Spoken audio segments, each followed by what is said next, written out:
Hey guys, what's up? It's Frank from FJ Sports and Collectibles, and today we're going to be doing an in-depth look into NFL Week 14.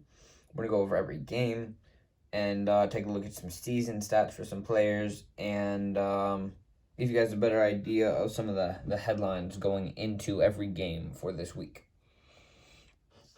To start off, we have the Steelers versus the Vikings. This game will probably be happening when this video comes out. The video might come out a little bit earlier, a little bit after, but we'll see. Najee Harris has obviously had a outstanding year for a rookie. Over 700 yards on the ground. I believe he has a total of over 1,000 yards, 5 rushing touchdowns. I believe Dalvin Cook will be playing tonight, so Madison will see limited carries.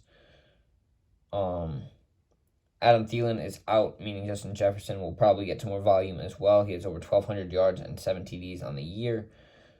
Deontay Johnson has 900 yards and 6 TDs on the year. Next up, the Ravens play the Browns. This is pretty much a rematch of 2 weeks ago. Not a whole lot has changed. Baker trying to not play bad again. Lamar looking to not make as many or throw as many interceptions, which he threw 4 of in the last time that these two teams played. Devonta Freeman will probably start at running back. He has 4 TDs on the year. Nick Chubb has 6, over 800 yards, averaging over 5.7 a carry. Njoku still leading the Browns in receiving, has over 400 yards and 3 TDs. Mark Andrews, the leader for the Ravens, 800 yards, 5 TDs. Cowboys play the football team. Dak Prescott, over 3,100 yards, 23 TDs, 8 picks. He'll probably make the Pro Bowl. Taylor Heineke, 2,800 yards, 18 TDs, 11 picks. He's played great for, someone that wouldn't be expecting to play at the beginning of the year. Both of these running backs have very close to 800 yards, Zeke and Gibson. Zeke has 8 TDs, Gibson has 5. Gibson has to stop fumbling. He's lost 3. CeeDee Lamb and Terry McLaurin have both played pretty well. Both have over 800 yards on the year, and both have at least 5 receiving touchdowns. The Raiders take on the Chiefs. Not sure what happened last time. The last time they played, the Chiefs beat the Raiders 41-14. So that's interesting. Mahomes hasn't thrown a touchdown pass since his 5-touchdown game a few weeks ago. Derek Carr has 17 TDs, over 3,600 yards. He has 9 picks as well. Mahomes double-digit picks with 12. Josh Jacobs, 7 rushing touchdowns. Clyde Edwards-Helaire with 1. Believe he is sort of coming back after his injury, but not too sure. Hunter Renfrow, the leader for the Raiders in receiving, especially with Darren Waller being injured for a while. He has 760 yards, 4 TDs, 73 receptions. Kelsey, 70 receptions, 840 yards, 5 TDs on the year. Hoping he plays very well. Actually, I hope both of those guys play really well because I have both of them on my fantasy team at this point. Russell Wilson is on the Seahawks for now. Seahawks take on the Texans. Hope the Seahawks defense does crazy well because the Texans aren't very good. Yeah, we'll see how much longer Russ lasts in Seattle. He hasn't played great this year. And he was obviously hurt for a long time. Tyrod Taylor, 5 TDs, 5 picks. So that's not great for him. Alex Collins looks to be the running back for Seattle. He has 2 TDs on the year. DK Metcalf hasn't had a whole lot of production in a while. He has 710 yards on the year, 8 TDs.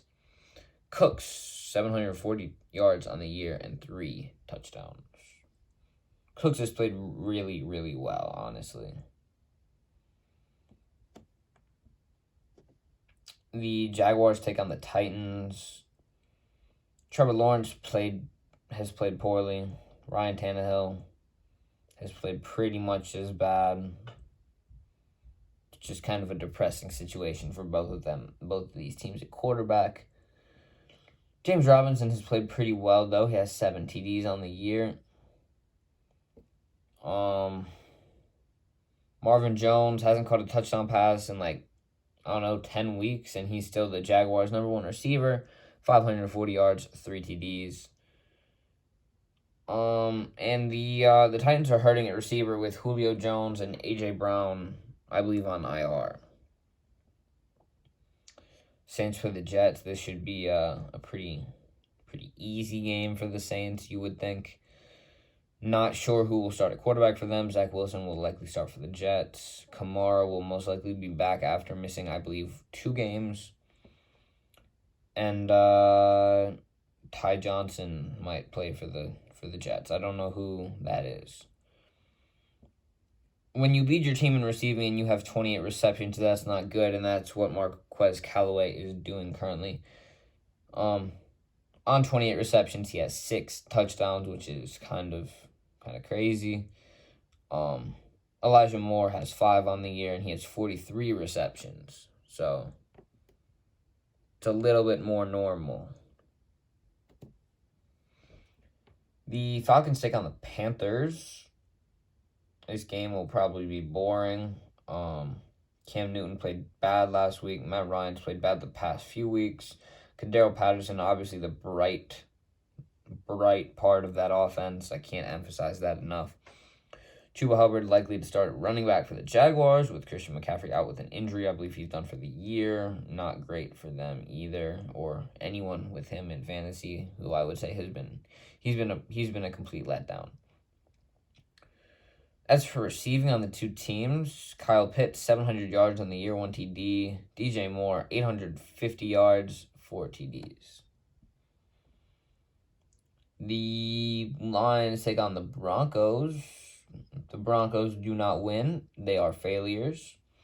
Jared Goff had his best game of the year last week in their only win of the year. Teddy Bridgewater has played pretty solid. He has a rating of 95. Saints kind of wishing they had kept him. As a Saints fan, I definitely am. Both of the leading running backs for these teams are named Williams, or at least assuming DeAndre Swift doesn't play. Both of them have 2 rushing touchdowns on the year. Both are averaging over 4 yards a carry, so it's good for them. Courtland Sutton has 2 TDs. TJ Hawkinson has 4. Neither are super impressive. Sutton he's played well. I'll say that. Giants play the Chargers. Not sure who will start at quarterback, be it Mike Glenn or Daniel Jones. I don't think it changes much. The Giants will still lose.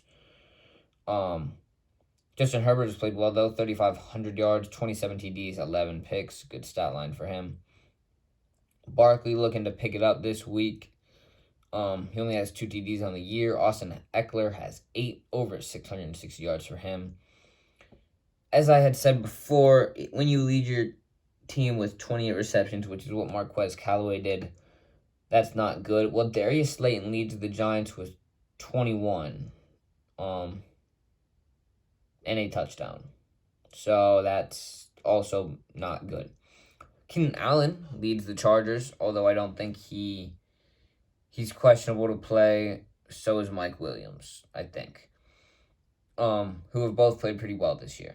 So if neither of them play, that's obviously best case scenario for the Giants, but it most likely won't happen that way. Next up, the 49ers take on the Bengals. Jimmy Garoppolo, I mean, he hasn't played bad necessarily. Joe Burrow, I would say, has played better, but he has a worse QB rating, so I'm not really gonna speak on it at all at this point. Elijah Mitchell played pretty well last week, I believe. Total of 5 TDs, 750 yards on the year. Joe Mixon, almost 1,000 yards. If he gets 22 rushing yards this week, he will hit that. And he has 12 touchdowns. Jamar Chase has 8 touchdowns. George Kittle has 5. He got 2 of them last week. Jamar Chase will also probably hit 1,000 yards on the year. But I would say his production has definitely dropped since in the past few weeks. I don't know. I don't know the exact time frame. Bills play the Bucks. I hope that this will just kind of be a pretty defensive game. Tom Brady and Leonard Fournette obviously have played very well together, along with Rob Gronkowski. Their offense is very solid, but the Bills have a good defense to match it. The Bills don't have a whole lot for running. I would say Josh Allen is probably their best chance of gaining yards on the ground. But through the air, he has over 3,200 yards, 26 TDs, 10 picks. Tom Brady has 34 TDs, 10 picks, 3,700 yards. Stephon Diggs and Mike Evans lead their respective teams in receiving. Evans has double-digit TDs. Stephon has 7. Both have pretty good yardage for the amount of receptions that they've gotten. Bears play the Packers. I don't really understand why this is a Sunday night game, prime time. Andy Dalton looking to play well against Aaron Rodgers. Not too sure if that will happen or not. David Montgomery, I believe he is questionable as of now. He has 506 yards on the year and 4 TDs. Aaron Jones, 3 TDs, 560 yards. His production has been drastically limited by the amount of carries that A.J. Dillon has received. And Devontae Adams has played well, over 1,000 yards, 80 receptions, and 5 touchdowns.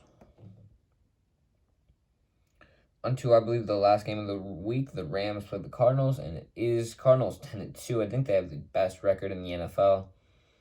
Rams are 8-4. Stafford, 30 TDs, 9 picks, 3,600 yards. Murray obviously missed some time. He has 2,400 yards, about 19 TDs, 7 picks. Darrell Henderson and James Conner both have about 600 yards, a little bit more. James Conner has 12 TDs, though, and Henderson only has 5, because James Conner always gets touches near the goal line. Red zone touches are very important. But the receiving magic here, we have Cooper Kupp with 100 receptions, which is literally a third of Matthew Stafford's completions. So if that,